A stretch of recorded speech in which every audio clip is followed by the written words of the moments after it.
आज का अंश भजन संहिता 36 अध्याय वचन 1 से 12 है। हम एक साथ पढ़ेंगे। दुष्ट जन का अपराध। मेरे हृदय के भीतर यह कहता है कि परमेश्वर का भय उसकी दृष्टि में नहीं है। वह अपने अधर्म के प्रकट होने और घृणित ठहरने के विषय अपने मन में चिकनी चुपड़ी बातें विचारता है। उसकी बातें अनर्थ और छल की हैं। उसने बुद्धि और भलाई के काम करने से हाथ खींचा है। वह अपने बिछौने पर पड़े पड़े अनर्थ की कल्पना करता है। वह अपने कुमार्ग पर दृढ़ता से बना रहता है। बुराई से वह हाथ नहीं खींचता। हे यहोवा, तेरी करुणा स्वर्ग में है, तेरी सच्चाई आकाश मंडल तक पहुंची है। तेरा धर्म ऊंचे पर्वतों के समान है, तेरे नियम अथाह सागर ठहरे हैं। हे यहोवा, तू मनुष्य और पशु दोनों की रक्षा करता है। हे परमेश्वर, तेरी करुणा कैसी अनमोल है। मनुष्य तेरे पंखों के तले शरण लेते हैं। वे तेरे भवन के चिकने भोजन से तृप्त होंगे और तू अपनी सुख की नदी में से उन्हें पिलाएगा। क्योंकि जीवन का सोता तेरे ही पास है। तेरे प्रकाश के द्वारा हम प्रकाश पाएंगे। अपने जानने वालों पर करुणा करता रहा और अपने धर्म के काम सीधे मन वालों में करता रहा। अहंकारी मुझ पर लात उठाने न पाए और न दुष्ट अपने हाथ के बल से मुझे भगाने पाए। वहां अनर्थकारी गिर पड़े हैं, वे ढकेल दिए गए और फिर उठ न सकेंगे। आमीन। इस सुबह भी हमें जगाने और आराधना में हमारा मार्गदर्शन करने के लिए हम प्रभु को धन्यवाद देते हैं। आज का मूल पाठ भजन संहिता 36 के पद 1 से 12 तक है, लेकिन आज हम पद 10 से 12 पर ध्यान केंद्रित करेंगे। आज मैं भजन संहिता 36 वचन 1 से 12 है के आधार पर परमेश्वर को जानने वाला जीवन शीर्षक के तहत वचन साझा करना चाहता हूं। जो अंश हमने एक साथ पढ़ा, पद 10 से 12 भजन 36 का अंतिम खंड है। रविवार को भी हमने हमारे वरिष्ठ पादरी के उपदेश के माध्यम से जानने के बारे में सुना। यही विषय आज के मूल पाठ में भी दिखाई देता है। रविवार को पादरी के वचन सुनते समय और अभी भी मैं जानना शब्द के वजन पर फिर से विचार करता हूं। हम कभी कभी जानना शब्द का उपयोग बहुत हल्के ढंग से करते हैं। मैं यह जानता हूं, मैंने सब कुछ सुना है, मैं पहले से ही जानता हूं। लेकिन वास्तव में जानने और यह कहने में कि हम जानते हैं, बहुत बड़ा अंतर है। जब मैं पहले बीमार था तो मैं एक डॉक्टर के पास गया। परामर्श के दौरान डॉक्टर ने कहा, नमकीन खाना न खाएं, मसालेदार और उत्तेजक खाद्य पदार्थों को कम करें, नियमित जीवन शैली बनाए रखें और पर्याप्त नींद लें। मैंने मन में सोचा, ऐसा तो मैं भी कह सकता हूं। तो फिर मैंने क्या किया? क्या मैंने उनकी सलाह का अच्छी तरह से पालन किया? नहीं, मैंने नहीं किया। मैं उस तरह से नहीं जिया। ये सिर्फ उस पल के लिए था। मैं अपने अहंकारी स्वयं को देखता हूं। भले ही मैं सोचता हूं कि मैं जानता हूं कि डॉक्टर क्या कह रहे हैं। अगर मेरा जीवन नहीं बदलता है तो क्या मैं वास्तव में जानता हूं? बाइबल जिस जानने की बात करती है वह भी इसी तरह है। यदि हम बाइबल को केवल जानकारी प्राप्त करने के एक स्रोत के रूप में देखते हैं और केवल बौद्धिक रूप से सहमत होते हैं तो हमारा जीवन नहीं बदलेगा। बाइबल जिस जानने की बात करती है वह एक ऐसा ज्ञान है जो जीवन की दिशा बदल देता है। बाइबल जिस जानने की बात करती है वह हमारे दिमाग में संग्रहित जानकारी नहीं है, बल्कि एक ऐसा रिश्ता है जो जीवन के माध्यम से प्रकट होता है। भजन 36 दिखाता है कि परमेश्वर को जानना क्या है और वह ज्ञान हमारी रक्षा कैसे करता है।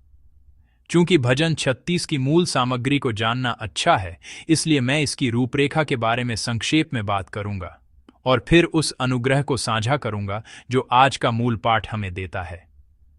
सबसे पहले, जैसा कि आप बाइबल में देख सकते हैं, इसका शीर्षक है प्रधान बजाने वाले के लिए यहोवा के दास दाऊद का भजन। इस भजन को विभिन्न शैलियों में वर्गीकृत किया जा सकता है। यह एक आदर्श वर्गीकरण नहीं है, लेकिन भजन 36 को ज्ञान के भजनों के तत्वों के साथ एक विश्वास का भजन माना जाता है। विश्वास का भजन एक कठिन शब्द लग सकता है, लेकिन इसका मतलब है कि यह एक मिश्रित शैली का भजन है। सीधे शब्दों में कहें, यह कई शैलियों का संयोजन है।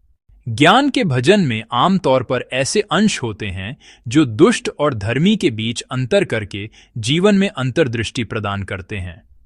हम भजन 36 के पहले खंड में इस शैलीगत विशेषता को देख सकते हैं।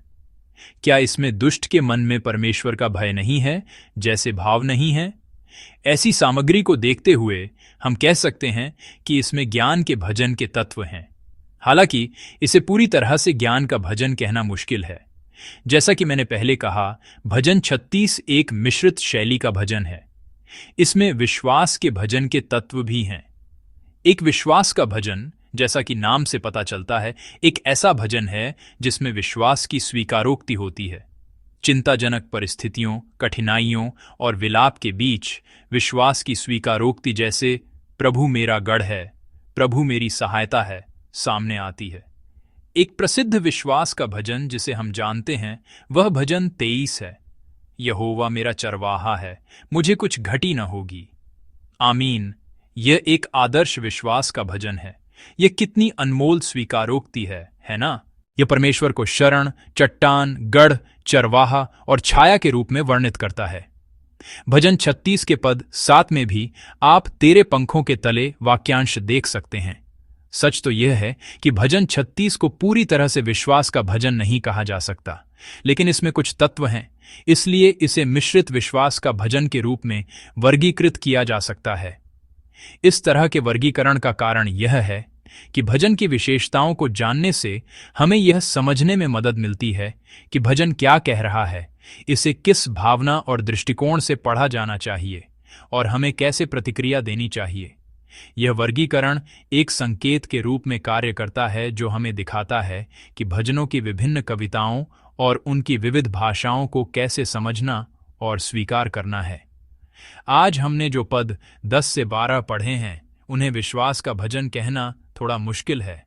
उन्हें पिछले खंड के विश्वास पर आधारित एक स्वीकारोक्ति, एक याचिका कहा जा सकता है। यह प्रार्थना का एक हिस्सा है।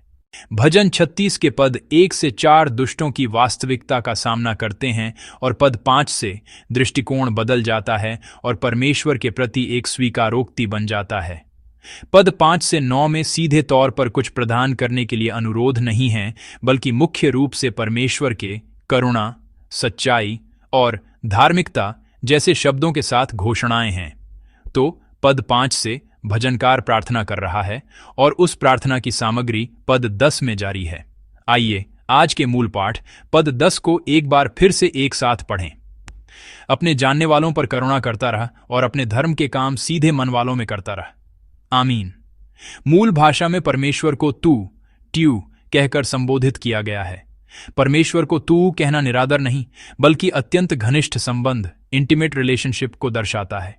यह दोनों के बीच एक घनिष्ठ संबंध को दर्शाता है। पद 10 से यह एक ऐसी स्वीकारोक्ति है जो भजनकार और परमेश्वर के बीच घनिष्ठ संबंध पर आधारित है। यदि आप सामग्री को देखें तो जो आपको जानते हैं वाक्यांश में जानना शब्द आता है। यहां इस्तेमाल किया गया शब्द यादा एक रिश्ते को दर्शाता है। वह कहता है कि जो आपको जानते हैं उन पर करुणा बरसाएं। यह करुणा हिब्रू में हेसेद है, जिसका अर्थ है दया, प्रेम और करुणा। और वह प्रार्थना करता है कि जो ईमानदार हैं, हिब्रू में याशार, जिन्हें सीधे दिल वाले कहा जा सकता है, उन पर धार्मिकता, सेदा का बरसाएं। मूल रूप से चूंकि भजन कविता है, इसलिए इसमें समानांतरवाद का एक तत्व है। यह एक अभिव्यंजक तकनीक है जो एक ही अर्थ को व्यक्त करने के लिए अलग अलग शब्दों का उपयोग करती है। पद 10 में जो आपको जानते हैं और सीधे मन वाले वास्तव में अर्थ के संदर्भ में एक साथ जाते हैं। दूसरे शब्दों में सीधे मन वाले ही परमेश्वर को जानते हैं। इन्हें समान मानना सुरक्षित है। लेकिन परमेश्वर को जानने वाले, सीधे मन वाले होने का क्या मतलब है? जैसा कि मैंने पहले कहा, क्या हमारा जानना वास्तव में जानना है? वास्तव में जानना शब्द ही बहुत अमूर्त है। यहां जानने का अर्थ स्पष्ट हो जाता है जब हम इसे सीधे मन वाले वाक्यांश के साथ विचार करते हैं। सीधे मन वाले का अर्थ नैतिक अर्थों में ईमानदारी के बजाय वे लोग हैं जिनके दिल सीधे हैं, यानी जो वचन के अनुसार जीते हैं। इसीलिए परमेश्वर को जानने का अर्थ केवल उनके बारे में सुनना और जानना नहीं है, बल्कि उनके बारे में सच्चा ज्ञान होना है, जिसका अर्थ है उनके वचन के अनुसार जीना। तो हम इसे इस तरह से सारांशित कर सकते हैं। जो परमेश्वर को जानता है वह है जो उसके वचन का पालन करता है। सच्चा ज्ञान एक ऐसा जीवन है जो वचन का पालन करता है। क्या आप और मैं वास्तव में परमेश्वर को जानते हैं? आज सुबह अपने आप से यह सवाल पूछना अच्छा होगा। अंत में पद 10 यह स्वीकारोक्ति कर रहा है, जो वचन के अनुसार जीते हैं उन पर अपनी करुणा, हैसेद और धार्मिकता सेदाका बरसाएं। मेरा मानना है कि परमेश्वर की करुणा और धार्मिकता उन लोगों पर प्रकट होगी जो वचन के अनुसार जीते हैं। पद 11 और 12 धर्मियों के बिल्कुल विपरीत विरोधी पक्ष के लोगों के बारे में एक स्वीकारोक्ति है। यह दुष्टों के बारे में एक स्वीकारोक्ति है। आइए इन दो पदों को एक साथ पढ़ें। अहंकारी मुझ पर लात उठाने न पाए और न दुष्ट अपने हाथ के बल से मुझे भगाने पाए। वहां अनर्थकारी गिर पड़े हैं, वे ढकेल दिए गए और फिर उठ न सकेंगे। आमीन। यहां भी आप अहंकारी, दुष्ट और अनर्थकारी देखते हैं, जो वास्तव में एक ही अर्थ वाले शब्दों का एक समूह है। यह प्रार्थना है कि ऐसे लोगों के पास कोई शक्ति न हो कि वे फिर से उठ न सकें न्याय की बात करते हुए। पद 10 के साथ तुलना में इन पदों का जिक्र उन लोगों से है जो परमेश्वर के वचन का पालन नहीं करते, जो वचन के अनुसार नहीं जीते। यह पिछले पद 9 के साथ और भी अधिक स्पष्ट अंतर है। तो भजन 36 इस प्रार्थना के साथ समाप्त होता है। तो हम इस वचन को आज अपने जीवन में कैसे लागू कर सकते हैं? जैसा कि मैंने शुरुआत में उल्लेख किया है, जिस तरह डॉक्टर के शब्दों को सुनने के बावजूद उनके अनुसार न जीना वास्तव में जानना नहीं कहा जा सकता, उसी तरह किसी चीज को जानना ही उसे सच्चा ज्ञान नहीं बना देता। उसी तरह परमेश्वर के वचन के मामले में भी यदि हम उस वचन के अनुसार नहीं जीते हैं तो हम यह नहीं कह सकते कि हम परमेश्वर को जानते हैं। हर बार दिए गए वचन पर ध्यान केंद्रित करके और उस वचन के अनुसार कदम दर कदम जीकर, मेरा मानना है कि हमारा विश्वास परमेश्वर के बारे में जानने से बढ़कर परमेश्वर को वास्तव में जानने तक आगे बढ़ेगा।